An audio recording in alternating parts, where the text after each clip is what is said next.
Hello, Dr. Koenraad Elst.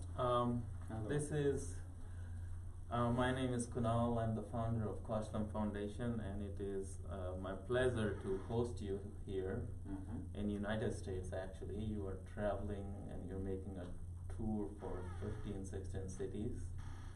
I'm delighted to interview you, and that is our first interaction, so I'm very glad to learn about you. I have this 10-page resume.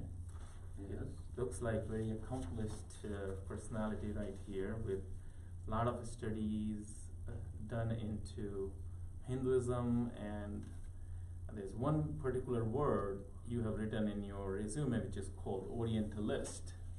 Yes. Would you please explain me what Orientalist means? Yes, well, Orientalist traditionally means someone who practices the academic discipline called Oriental philology and history. So it's the study of the literature, the culture, the history of any of the Oriental civilizations. However, recently it has acquired a negative connotation due to the work of Edward Said in the 1970s, but the prejudice is still lingering till today. Namely, he said that the term Orientalism really refers to a class of people who, under the guise of academic work, were actually agents of colonialism, who were seeking domination, oppression of the third world peoples. Now, in my opinion, and that idea of Said has been widely accepted. You know, in the Anglosphere at least, the word Orientalist cannot really be used anymore. On the European continent, it is still normal. Like, for instance, the triannual German conference of, let's say, Asia scholars, that is still called the Deutsche Orientalistentage. Right. And during this process, so that is the traditional usage. It is in the Anglosphere that it has acquired a negative connotation. Now that I emphatically reject. Said's theory was first of all full of factual errors.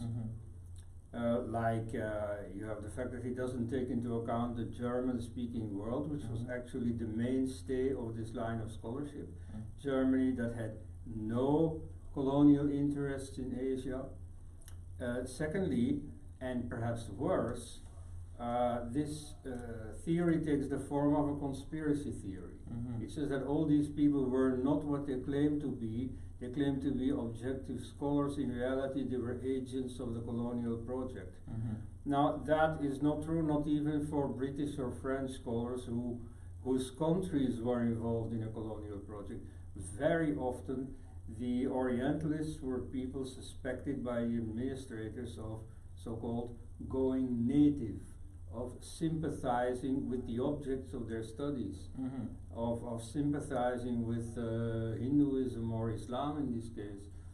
And so, you see, to accuse them as a group. So your sympathy exists with what group? Hinduism or Islamist, or what exactly do you preach, and what exactly is the thesis? Well, my main object of study is Hinduism, and in some respects I also criticize Hinduism.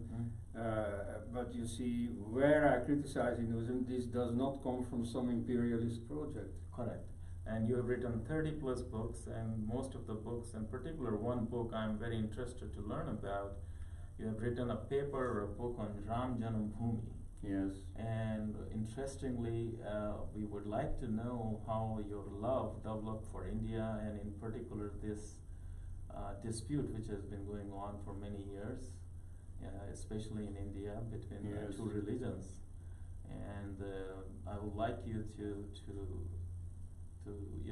show some of your expression, what exactly you think about it, and how you developed the love for this particular issue, and what are your theories behind it?